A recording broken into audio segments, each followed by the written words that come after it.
and her teachers went on and on about it. She has such great work ethic, which is very, very special for our kiddos.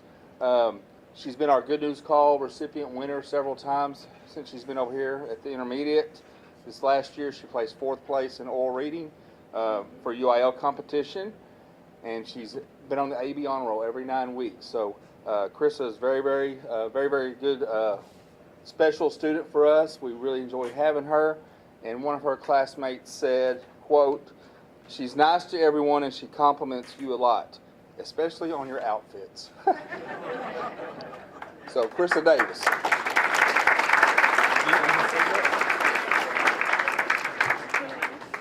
I take your picture? Okay, I'm going to have you stand right here. And just like that. And then do you want to take a picture? Okay. Okay, Donald. Let me move. There we go. That's better. Okay, all ready? Chris, hold it up just a little higher. There you go. Okay. Got it? Okay. 1, 2, 3. Thank you. Congratulations.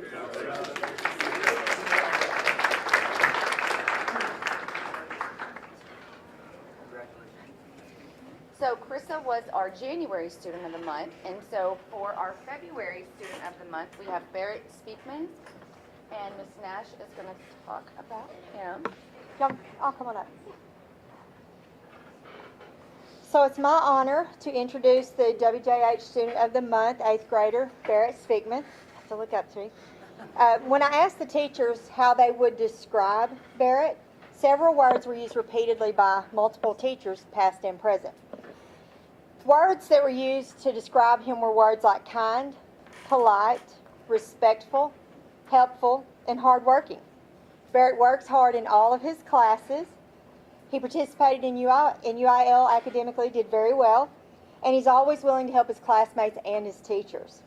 He is the kind of leader that leads by example, and we are proud to have him represent our campus tonight, and congratulations, Barrett. We are very proud of you, and we know you're going to continue to do great things when you leave us next year. So this is for you.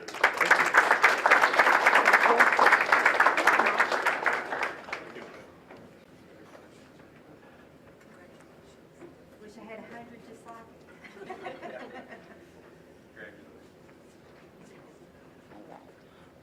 All right. You need to get us to do.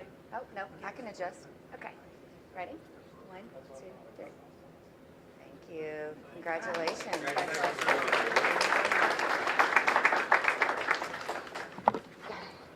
Okay, and our volunteer of the month is Rustin Mills.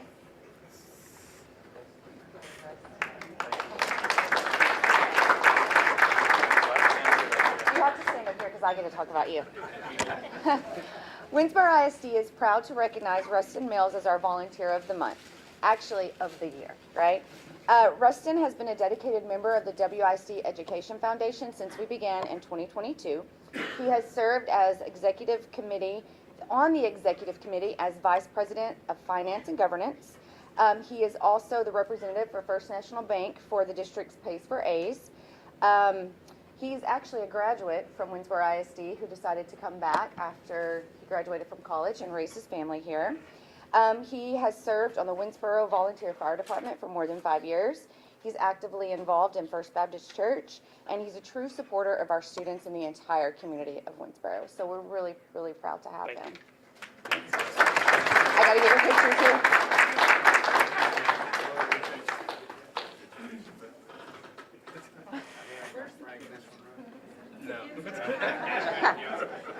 Okay, ready? 1, 2, 3. Thanks, guys. Thanks, Rustin.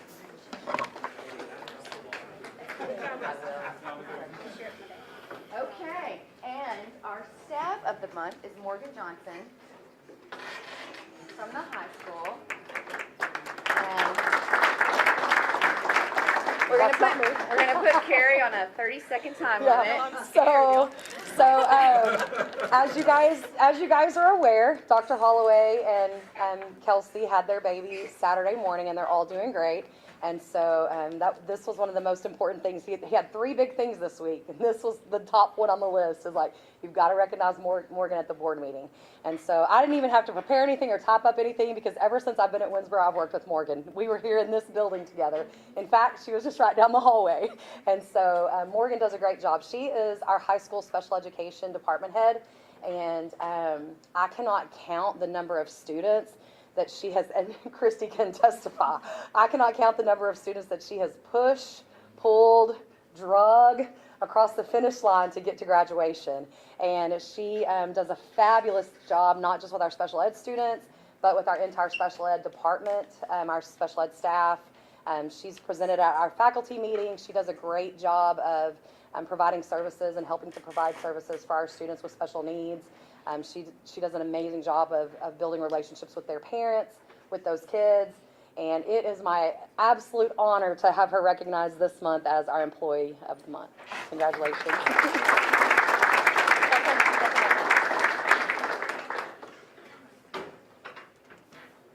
Come. I already warned y'all had to come, but come on. Family affair, got to.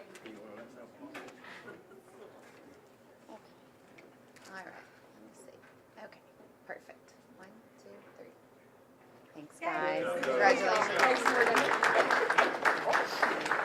Okay, and yeah, you introduced And me? also, would love to introduce to you guys Stacy and Cindy Rogers. They are the sponsors of the Vex Robotics, and they are going to tell you all the great things that these state champions have done. Stacy and Cindy, y'all want to come up?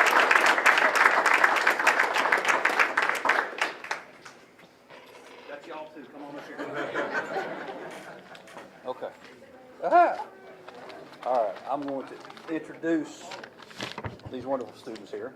I just want to say it's a pleasure to be here with these students, Winnsboro's state championship Vex Robotics team.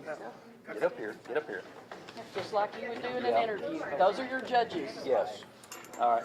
Each year, these robotics competitions challenge students to think critically, collaborate effectively, and engineer innovative solutions under pressure.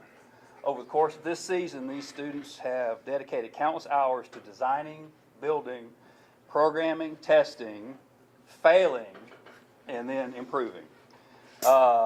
What you see in this championship title represents far more than a single day of competition. It represents months of commitment, resilience, and teamwork from this group. The students demonstrated not only technical excellence in engineering and programming, but also professionalism, sportsmanship, and leadership throughout the season. They've competed against some of the top teams in the state of Texas and rose to the challenge. And they're not finished. Even after earning this state title, they continue to meet, refine their robot, and prepare for the upcoming Texas Region 2 state championship in March. There, they will compete against all advancing schools from our region for a chance to advance to the world competition one more time. This achievement is a testament to their hard work, the support of their families, the district, and the community. And I know Mrs. Rogers and I are incredibly proud of what they've done, and we're excited to see what they're going to do next. So if I would like them to give you a brief interview, I suppose.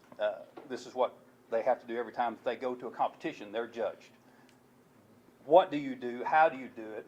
And are you the ones that do it? Because they're taught to make sure that they have the knowledge and the expertise, and they're the ones that have actually implemented and done the robot, the design, and the strategy, etc. So, I want to say one thing about this robot. go for it. This is the third or fourth robot for this year that this team has taken to a competition and won an excellence award or some type of championship. They also have laid out on the table a brand new robot that they are staining the gears, because the gears all have to be a certain color. The robot will be red and black, and they've taken the time to paint every part of their robot, and they're putting this exact robot back together so that they can compete with that robot in it looking really cool, because that's what they want to do. But instead of settling for this robot for the next competition at the Region 2 State Championship, they think they're going to have this other one that's laying on the table right now put together. We can do it. I believe they can do it. They can. Every time they start trying to take something apart, I throw a fit because I'm like, okay, are we going to get it back together? But That's why we're not taking it apart. anyway, they're going to tell you what they do. Here you go. So to start off, we're just going to give you a little bit of the overview of what our game is this year. So this year's game is titled Pushback. It's a very defensive, offensive heavy game. If you don't know already, our competition is contact. We're allowed to hit other robots as hard as we want. There's any way we want. But the way the game works is Vex supplies most parts. You can buy directly from them. Anything else has to be commercially available, so there's no custom machining of parts. Everyone has a fair playing field when they're assembling their robots. It is entirely up to you how you use those parts to build a robot. So the way the game is performed is we have these, what would you call them? Blocks. They're blocks. There's a technical name, but it's kind of weird. But you have these blocks that are scattered around on a field, and our job is to take these blocks off of the field tiles into our robot and score them in 3 different height goals. You have a low goal that's directly on the mat, a middle goal, which is, 9 inches off the mat? I think so, yeah. And then you have the high goal, which is about 2 feet off the ground. So during that, we have to encounter a lot of defense from the 2 opposing teams because it's a 2-on-2 event. So me and Lennon are going to just kind of run you through how our robot works real quick. Come up, you're freshman. I'm not a freshman. Thank you very much. Sophomore. Okay, so on our robot we have 8 11-watt motors. They run at 600 RPM base. So our intake is spinning at 900. We've geared everything up to higher speeds, so 900, 1200, and our outtake is at 900 RPM as well. So I'm going to demonstrate how it works. Okay. So this is our intake, of course, is spinning at what, 900 RPM, and they suck up through here to go to the chains. There's this little clear thing, I don't know if you'll be able to see it, but it's called our funneling. And so we can fit 6 blocks effectively in here. And there's this little triple state mech here with pneumatics, which is just a hydraulic cylinder using air instead of hydraulics. And when it's all the way down like this, the blocks can come all the way up through. It's not spinning fast enough. And they can score at the top, or we can pull it halfway through. Yeah, I got you.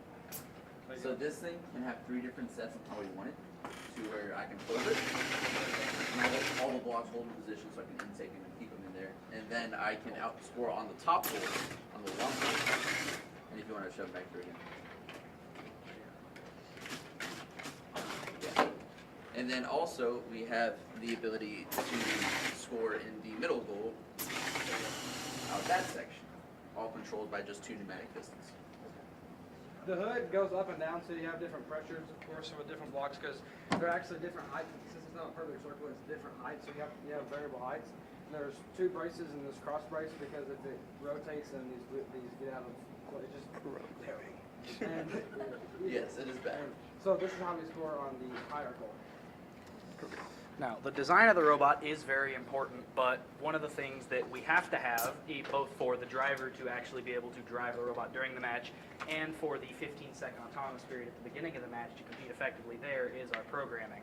So one of the big things that we started using last year and have continued to use this year is using a program called Visual Studio Code, developed by Microsoft, using C++ and a library called Prose. That's a specific API for the VEX robotics system that allows me to use pretty much any form of command I would like to pass to it, whether it be spinning a motor or reading from a sensor directly, as well as a couple of libraries. We have one for our odometry pod here on the bottom of the robot that allows me to track the position on the field accurately, compared with our inertial measurement unit in the middle of the robot called LEMLIB. That's what we use for all of our autonomous pathing to keep it as accurate and snappy as possible. Our other library that we use is called RoboDash. That allows me to put console output out to the brain so the robot can print out where it thinks it is on the field, how hot the motors are, even where it thinks it's pointing, as well as an autonomous selector that allows me to put all of our match auton routines into one program, and I can choose between them at the beginning of the match.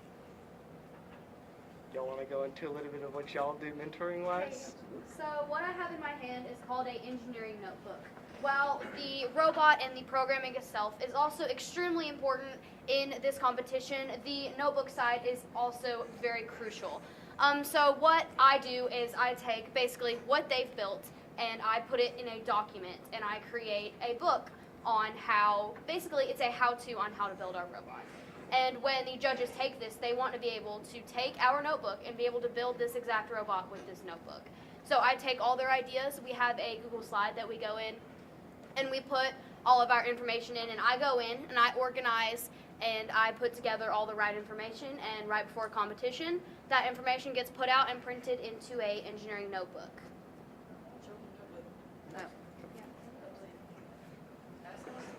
If y'all have any questions y'all want to ask, we can happily answer them. Does VEX throw you on different size blocks and different weight blocks? No, so each alliance, so as you can see here, there's two different colored blocks. We have a red block and a blue block. So it's purely, all the blocks are the same size, but you have a blue alliance and a red alliance. You should only score your blocks, because if you score your opponent's blocks, they are still going to count for your opponent. And that's why we have this little wing here. Turn it around. This thing sticking out the ends of the goals they don't have a top on the end most of the time. And so I can stick this in and de-score other people's blocks, and then that's where a lot of the pushback comes from. And if you want, I can show what I think is the coolest part of the robot. The transmission. The transmission. Yeah. So, we're allowed 8 motors overall. Sorry, y'all are probably going to be able to see it. It's really hidden in the robot. But transmission, so 6 motors are currently using to drive the robot, and 2 motors are currently trying to push. So 2 motors are hooked up into that system. But with a button, I can swap those 2 motors and put them into the drivetrain, putting all of our power in the drivetrain. Because I want to be where I want to be on the field, but not have people in my way. So y'all be able to hear it, but like that right there, I can no longer score, but I am much more strong than several other teams. A little more technical wise, it gives us like 4.5 more pounds of pushing. Yeah. So whenever we're using our wing or other things where I want to de-score your points, then I can do it and you can't get in my way, which is really great. And probably why I think a good portion as to how we actually win the championships with that mechanism. So who operates the system during the competition? I drive it, but Luke codes for the first 15 seconds of it. The robot does where it's on its own, and so he gives it code line feed initially to make it move and score blocks as much as he can in 15 seconds, make it move super fast and accurate, and based off those 15 seconds, we get bonuses, stuff like that.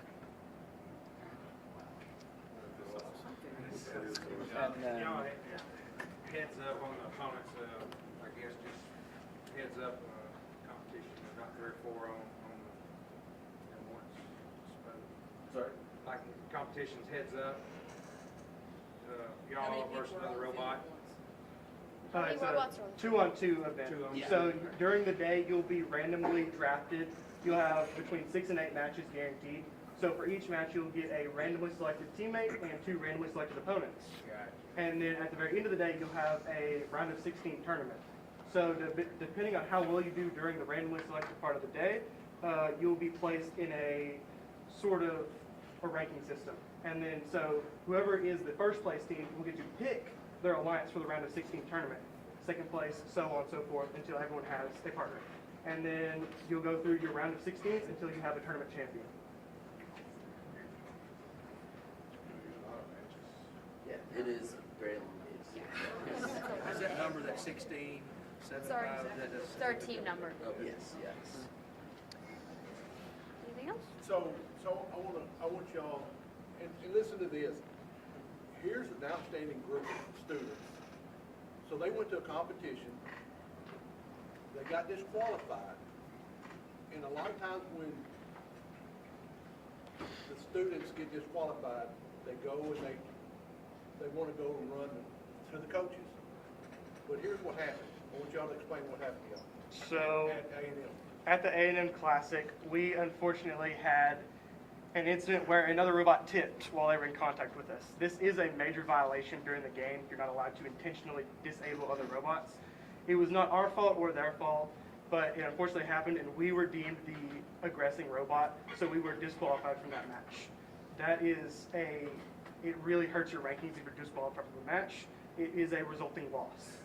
So what we did was, we went to the head referee and the event partner, and we said, hey, these rules specifically protect us from this encounter, and we should have been under the protection of this rule, and we were deemed not that way. So we would like to come to you and see if there's anything you can do, because what is the rule, T5? T5, yes. T5 is if the event organizer and the head referee both come to a consensus, there can be a match replay.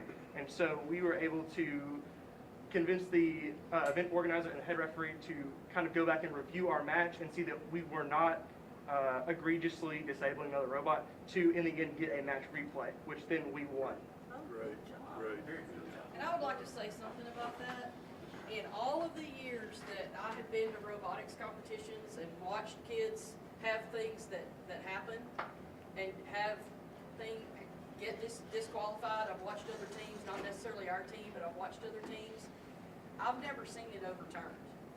I've never seen a group of students convince a head referee to overturn a call and give them an opportunity to replay a match. And I guess most of the pride that came from that day was watching how these two gentlemen in the middle right here met with that head referee and stood there and talked to him in a with calm demeanor, knew their rules, quoted their rules, handled themselves in the most professional way, more professional than I've seen most adults handle themselves under pressure in that type of situation. And I think that's what impressed them more than anything. Because while this was going on, and Brian can attest to that, the coach from the other team that was going to have to replay the match, no, it wasn't a coach, it was a parent, was out there head-to-head arguing with the head ref and just making a fool out of themselves. And that was a grown adult doing that, and it wasn't even the coach. But two young men were able to handle themselves under pressure, were able, and any of these kids could have done that. Those were just the two that handled it. We didn't send the whole team. Two went and talked to them, and I can't brag on these kids enough as far as the way that the professionalism that they show at every competition they go to. Every time we leave, I get compliments from Winnsboro's kids, from Winnsboro's team. The only thing they hate about us is that we win. Okay, I'm gonna take a picture.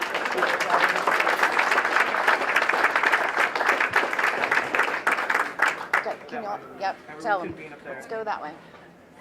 We're gonna try to make it work. Move this way. I feel like this one's. No, turn it around. There we go. I'll take the two. Yours is much better. I'll take the two. Okay. Ready? 1, 2. Thanks, guys. Congratulations.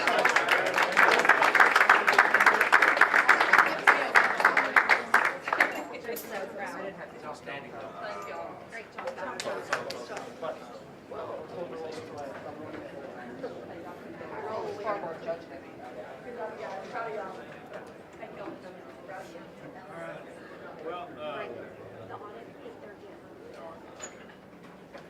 I'm just a dumb fireman, and I now feel even dumber. It's kind of mind-blowing. It's very impressive. We've got good kids. So this will bring us to item 5, public forum. We've only had one sign up, and that's Mr. Joe Stokes.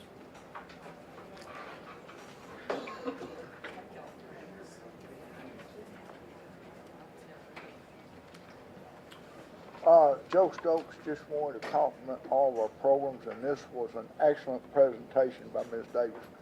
This is real good because this kind of stuff's going to be our future. And we've got so many wonderful things going on. I wanted to say something about CTE. CTE influenced me so much when I was in school here. And all these programs, I mean, everything we're doing is important, but I did want to kind of hit on CTE, how important it is. We got to get kids ready to get jobs. All right, thank you. Thank you, Joe. All right, item 6 is our financial audit presentation by Ms. Heather LaPointe with Hankins Easton.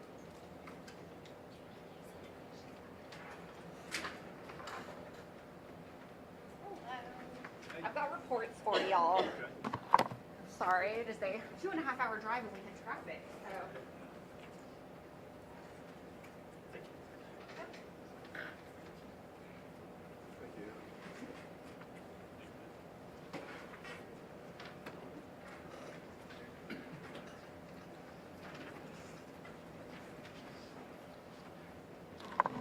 Okay, so my name's Heather LaPointe. I am the audit director at Hankins ESTEP. I have been doing financial audits for 18 years now, and doing school districts for 16. So I was out here conducting the field work with my staff and have drafted the report. So I'm going to go ahead and walk you guys through the areas that I think are important. I've highlighted some things on my page. And then if you have any questions, please stop me. I'll be happy to answer any questions at that time. Otherwise, if there's any at the end, we can go over them at that point. First, I want to say this year has been really interesting for just the ISD community, in the sense that we were waiting on a compliance supplement to come out from the federal government, which delayed audits. Then TEA initiated a new, they call it their Audit 2.0 system, and that is to upload the audit reports to them, which has to happen every year. It was new this year, and they were delayed. So it's kind of pushed everything back a little bit this year, so it's been very interesting, but we're happy to be here and get this presented to y'all. Ooh, I'm going to put this down here so I don't drop it. Okay, I'm going to start on page 3. Page 3 is the actual audit report. And this is where we state our opinion. I want to go ahead and point out 2 paragraphs that I'm going to go over just a couple of lines. At the bottom of the page, under auditor's responsibilities, it states that our objectives are to obtain reasonable assurance about whether the financial statements as a whole are free from material misstatement. That's important because we just want to make sure that everyone understands it's our job to make sure that they are materially correct and not to fix any type of little tiny nuances that may occur. Then we state our opinion in the second paragraph, and we say, in our opinion, the financial statements referred to above present fairly in all material respects the financial position of Winnsboro ISD. And that is the legal way that we have to say that it is a clean or unmodified audit opinion.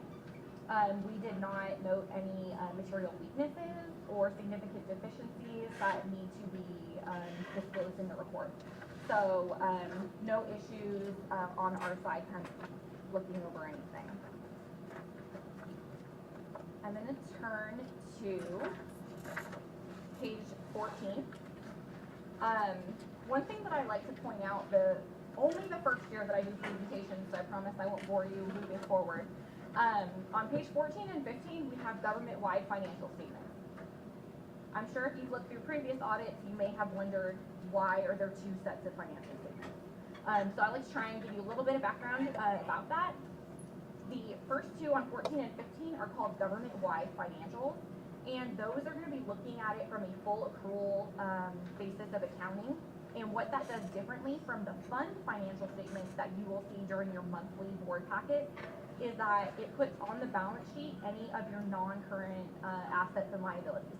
So that's where you'll see all of your fixed assets, so your land and your buildings and everything, as well as your debt. It's just a different presentation format. We're required to do both. I just like to explain that because sometimes I feel like it gets glazed over and people aren't sure why. The important pieces are now moving on to page 16. Those are going to be the financial statements that you'll be more accustomed to seeing. We're breaking out the general fund, debt service, and then lumping together other funds. All of the other funds are going to be your federal funds, all your grant programs. They are detailed out individually in the back, starting on page 64. They're going to be Exhibit H. So you can go through those at your leisure and kind of see if there's anything in there, but it's all summarized in detail in this one column. Overall, looking at the general fund activity, all of your assets, liabilities are very consistent with the prior year. We're not noting any large fluctuations, so nothing really to mention in that. We're going to turn to page 18 and look at the statement of revenues and expenditures. Not going to show us what's actually happening during the year. So overall, looking at our revenues, we had an increase in local revenues of $880,000 this year compared to last year. So that's quite a large increase. We break out in detail on page 47 in the notes what is all included in that local revenue. And it's going to consist of your property taxes and investment income, facility rentals, things like that. The large variances that I've kind of noted and want to draw attention to is that your property tax income for your management and operations account went up $480,000. So even though you decreased your tax rate, the appraisal values were still so significant that it went up. The other large amount was we had insurance recovery of $585,000 this year, and that was primarily related to finally receiving the check of $554,000 related to the admin building fire. So those are the large things that are attributed to that local revenue going up. Our state revenue, however, did decrease a little bit. That fluctuates based on ADA and just different allocations that they put on that revenue. It's just the standard money that we get from the state every year. Our federal programs remained consistent. Then when we look down at our expenditures, our overall expenditures decreased $990,000 over last year. And that is basically all related to capital outlay. So I don't know all the work that was done last year since we weren't your auditors, but there was over $1 million in capital outlay done last year, and this year only $120,000. So whatever work was done last year, whether it be construction or huge remodels and stuff, that it was attributed to why we're seeing such a large variance. So that being said, we did show a surplus this year of $926,000, and that brought our fund balance from $10.7 million to $11.6 million this year. So a nice healthy addition to the fund balance. I want to point out, we're going to look at the budget comparisons, but first I want to look at some other notes that are just kind of important, I think, in the footnotes. If you turn to page 35, we've got capital assets and long-term debt there to review. For the capital assets, we just list out what we had at the beginning of the year, broken down to all of the categories, and then what the additions were. And overall, the additions that we added this year were some design phase and beginning construction towards the admin building, as well as the purchase of an electrical learning simulator that was about $128,000. Some tech equipment for $65,000, and 2 vehicles that totaled about another $60,000. So that was all the additions that got added this year. We did go ahead and take off, you see the retirement and adjustment. There was still the old building, the admin building that burned down was still on the books. So we went ahead and took that off this year. It was basically fully depreciated, so it didn't really have an impact. But we went ahead and pulled that off. And then in note 5, on our long-term debt, there were no new debt issuances that happened this year. We paid off the bond, or paid down the bond by $710,000. And then our maintenance tax notes and time warrants were paid off by $259,000. So overall, we paid out almost $1 million towards paying down our debt. The last thing we'll look at, now my pages are sticking, is page 21, and that's going to be the budget to actual, comparing the general fund.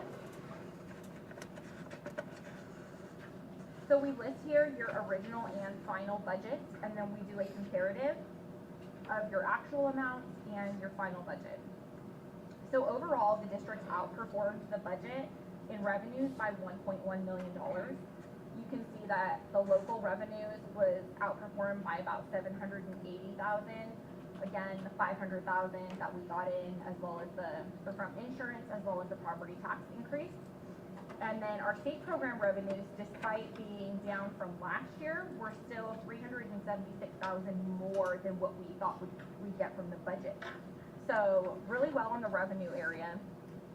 And then looking down at the expenses, the district had budgeted for 20.9 million in expenses and only ended up spending the 19.3.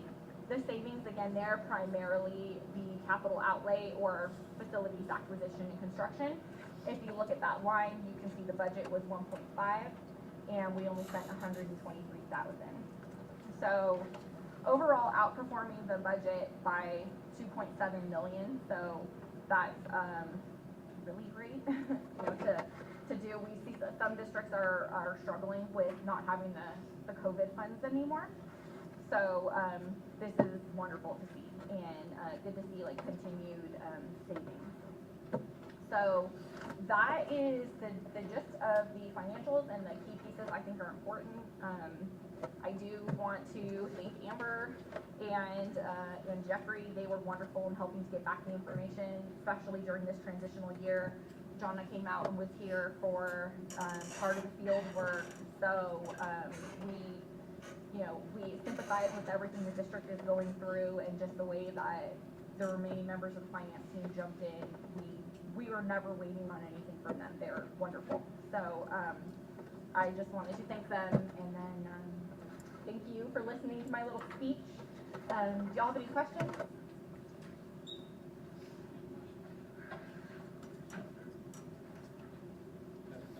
Thank you so much. Yes.